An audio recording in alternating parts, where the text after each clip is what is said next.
Paz do Senhor, meus irmãos, aqui é o presbítero Amadeu Ribeiro, da Igreja Assembleia de Deus de Braço do Rio, presidida pelo pastor José de Souza. Estamos aqui para a lição de número 4, desse domingo, 26 de abril de 2020.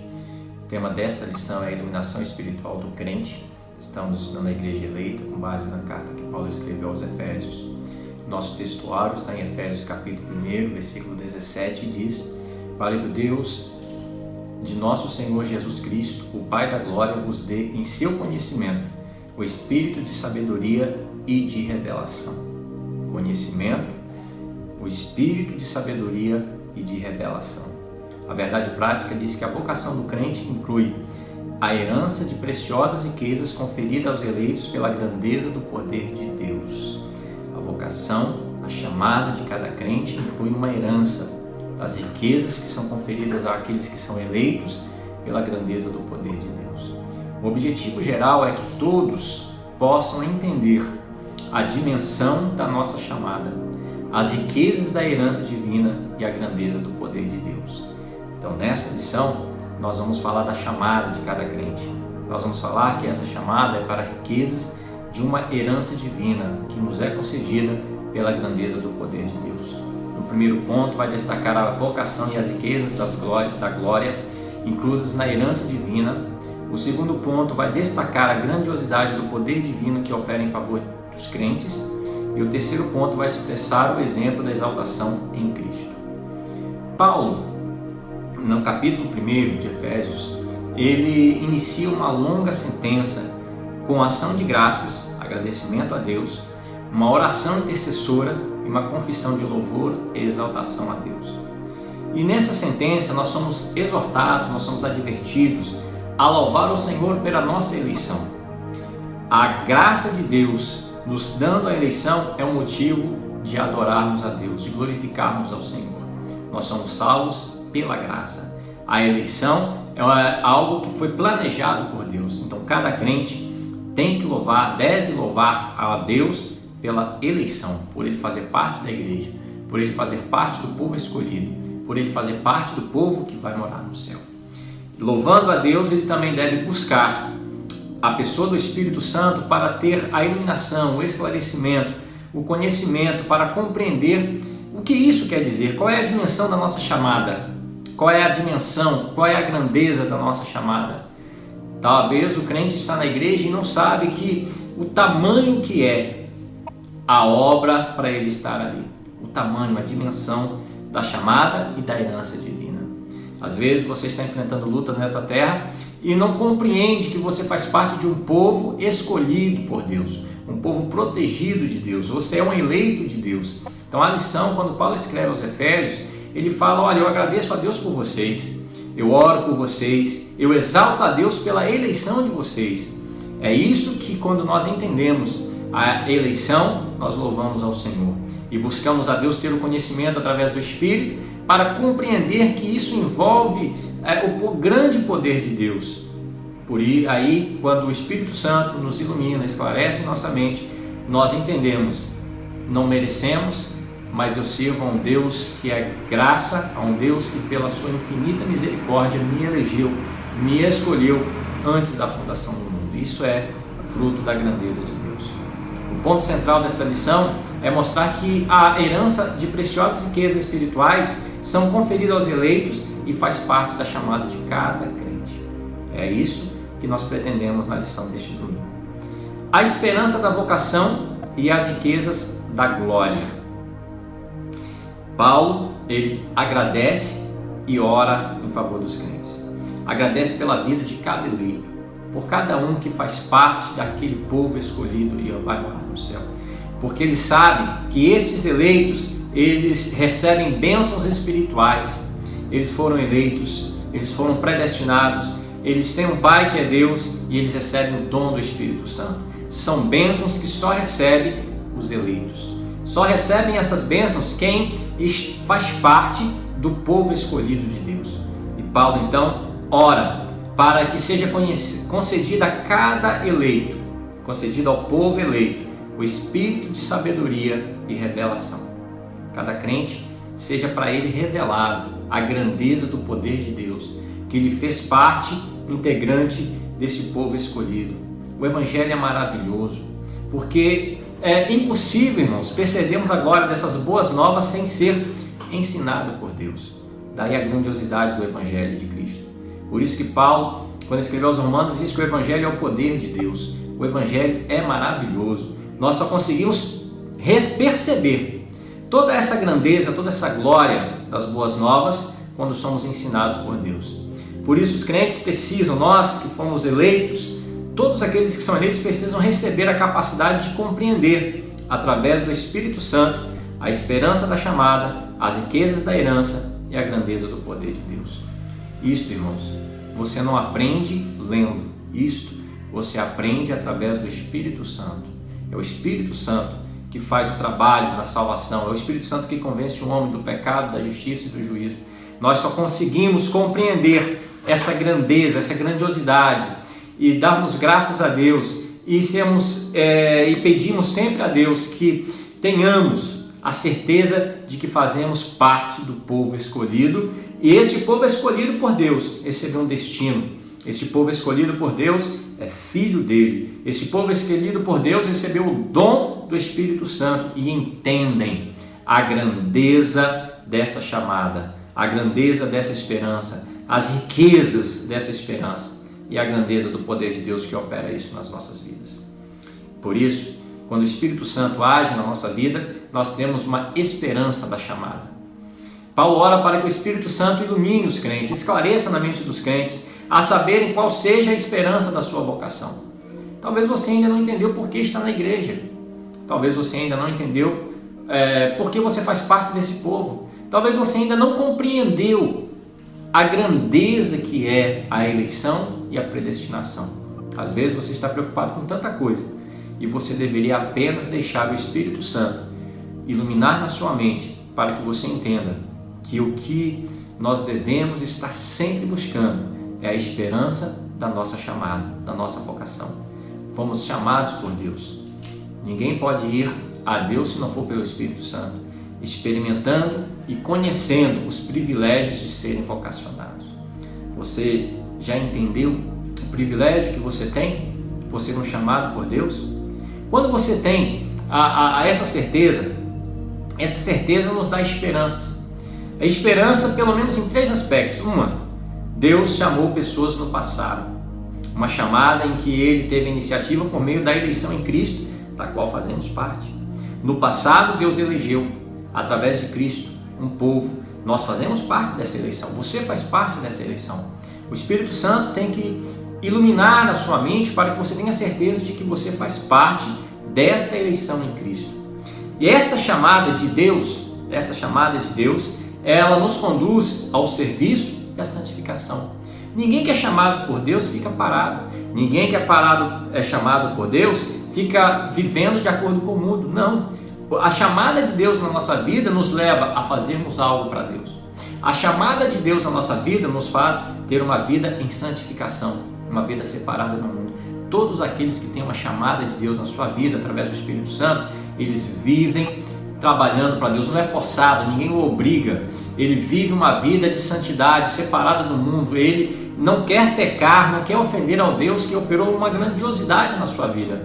E isso no presente, isso na sua vida diária.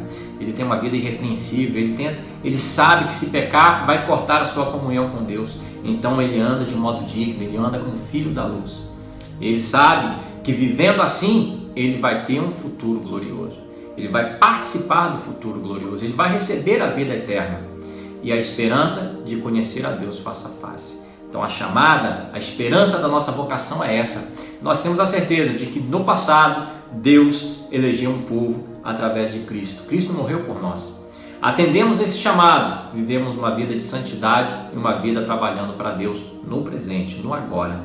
Porque sabemos que essa vida de santificação e de serviço vai nos levar a um futuro glorioso no céu, a vida eterna, e vamos ver Deus face a face.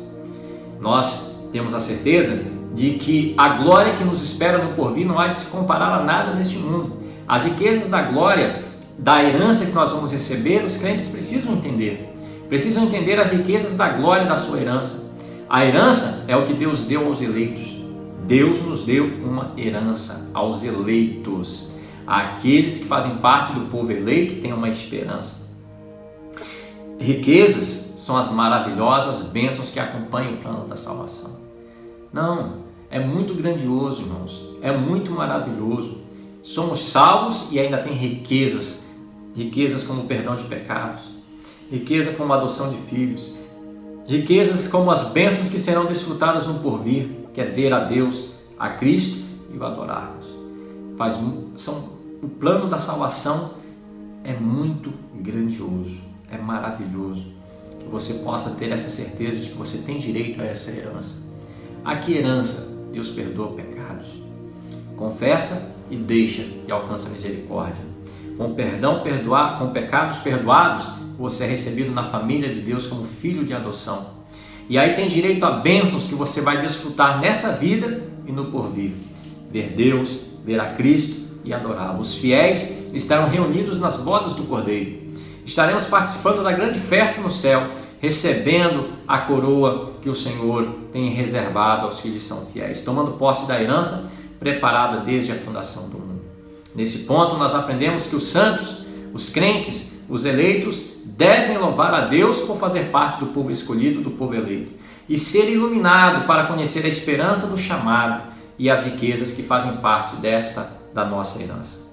O segundo ponto vai falar sobre a sobreexcelente grandeza e força do poder divino.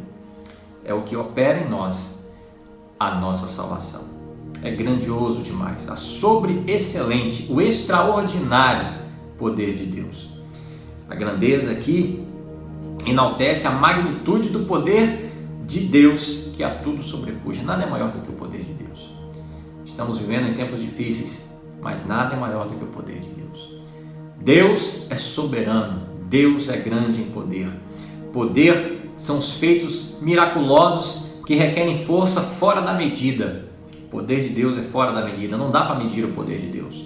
Não dá para dimensionar o poder de Deus. Essa repetição, Paulo fala, da sobreexcelente grandeza do poder de Deus. Ele repete isso para mostrar que o maior de todos os poderes só o maior de todos os poderes é capaz de realizar a transformação e a salvação do homem. Ninguém conseguiria sozinho. É Deus quem opera em nós a salvação, a obra da salvação. Sem Deus ninguém vai ser salvo. Nós não praticamos boas obras para sermos salvos, mas nós vimos que a eleição na nossa vida para a salvação faz com que trabalhemos para Cristo, faz com que nos separemos deste mundo. Isso, quem opera em nós, é esse grandioso poder. Paulo quis destacar mesmo que o que opera em nós a salvação é o maior de todos os poderes. Não há nada que Deus não possa fazer, porque o seu poder é maior do que qualquer poder na terra. E somente um poder tão grande assim pode operar e concretizar as bênçãos inclusas na esperança da vocação e nas riquezas da herança. Você pode dizer, mas eu não mereço. Sim, você está certo, não merece. Ah, mas eu não sou digno. Sim, você está certo, você não é digno. Mas o poder que pode operar, você ter a certeza de que todas as bênçãos prometidas por Deus vão se realizar na sua vida, é por causa do imenso poder de Deus, do extraordinário poder de Deus. Segundo a operação, poder em atividade da força, a intensidade do seu poder, é que Deus opera na nossa vida. Ele opera, é o poder dele em atividade, é o poder de Deus fazendo algo na nossa vida. A força, um grande, imenso do poder de Deus, o poder que é inerente de Deus. Esse texto de Paulo revela o poder potencial de Deus, o tamanho do poder de Deus. Você vê que podemos observar que Paulo é repetitivo mesmo. Ele está falando de poder, está falando de intensidade, está falando de um poder inerente que é próprio, que é peculiar, que só Deus tem. Ele opera isso em favor de todos aqueles que acreditam, de todos aqueles que creem no seu nome. Ah, mas que tamanho é essa fé? Não precisa ser nada extraordinário, irmãos. Quem tiver fé, minúscula que seja, Deus opera através da nossa fé. Por exemplo, do poder de Deus, ressuscitar a Cristo. Quem já ouviu esse grande poder de trazer alguém dos mortos? Isso está demonstração do poder de Deus. Deus elevou Cristo a sentar à direita de Deus nos céus e elevou acima de todo domínio. São exemplos que não se pode negar do imenso poder de Deus. O poder de Deus é extraordinário. O poder de Deus é maior do que qualquer outro poder na terra. E esse poder maravilhoso de Deus, Ele quer salvar você. Ele quer salvar a todo caído. Este imenso poder de Deus, que essa lição traga para você este ensinamento precioso de que Deus em seu imenso poder quer salvar a sua vida. O nosso maior exemplo de exaltação, Cristo. Cristo é as primícias dos que dormem. O poder de Deus se manifestou em Cristo, ressuscitando dos mortos. Ele morreu, ao terceiro dia ele ressuscitou, está sentado à destra do Pai. O Novo Testamento descreve a ressurreição de Cristo como obra do poder de Deus Pai. Ao ressurgir dos mortos, Cristo foi feito as primícias do que dormem. Temos assim a esperança, a garantia de que seremos ressuscitados. Se morrermos nessa vida com Cristo, seremos ressuscitados. E qual a garantia? Cristo ressuscitou. Qual é a garantia? O poder de Deus que ressuscitou a Cristo.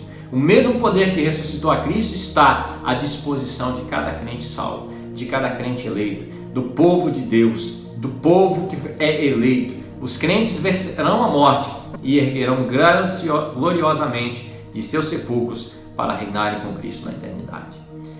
E aqueles que estiverem vivos, por ocasião da sua volta, receberão um grande chamado, terão seus corpos transformados e reinarão com Cristo. Estarão com Ele na glória. Cristo foi elevado à direita de Deus. Deus o pôs à direita dele nos céus. Aqui está o foco da ascensão de Cristo, em referência à promessa messiânica. O grau de exaltação para uma posição de honra e autoridade indica o completo triunfo de Cristo sobre os pecados e as forças do mal. Ele venceu. Ele venceu, e isso mostra o grande poder de Deus. O triunfo de Deus também é assegurado aos salvos.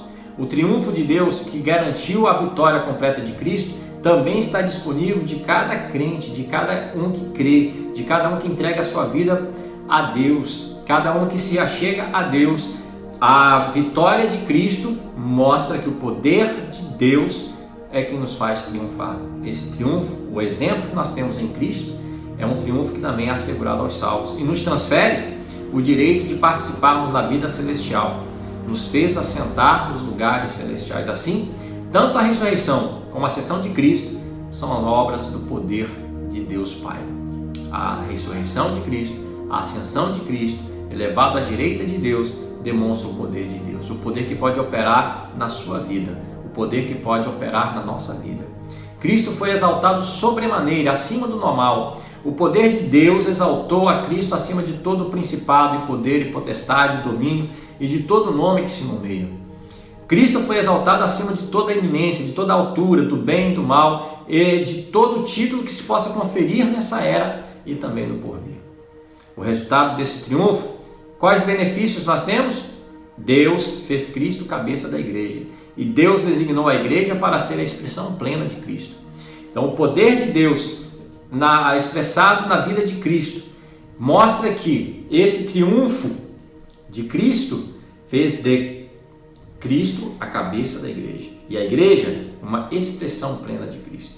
Nenhum poder pode prevalecer contra a igreja.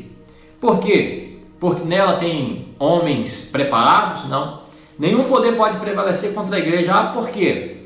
Porque Cristo é a cabeça da igreja. E Cristo tem poder. E Cristo tem poder. E a igreja é uma expressão plena de Cristo. A igreja é um povo poderoso. A igreja é um povo que representa o reino dos céus na terra. Tanto a ressurreição como assentar-se no céu está disponível aos crentes, e de semelhante modo a glorificação por meio do grande poder de Deus. Então, quem opera tudo em nós é o poder de Deus, pela fé. Concluímos, irmãos, que assim como Paulo ficou maravilhado, que todos nós possamos ficar maravilhados com as bênçãos espirituais que Deus coloca à disposição de todo aquele que se aproxima dele pela fé. Que possamos adorar continuamente ao eterno Deus, que disponibiliza àqueles que acreditam um poder capaz de salvar. A sua atitude seja a de crer, a de ter fé, a saber que há uma esperança na nossa vocação, que compreendamos, não somos um povinho, nós somos um povo escolhido por Deus, com dádivas da salvação, da eleição, da predestinação, que esse excelso valor do que Deus fez por nós possa ser esclarecido, iluminado na sua mente. Os atos poderosos de Deus é que viabilizam a transformação e a glorificação daqueles que creem. Esse é motivo de glorificarmos ao Senhor, porque Ele operou a salvação em nós, o seu grande poder. Que Deus em Cristo abençoe a todos, que você tenha uma ótima escola bíblica dominical, no nome de Jesus.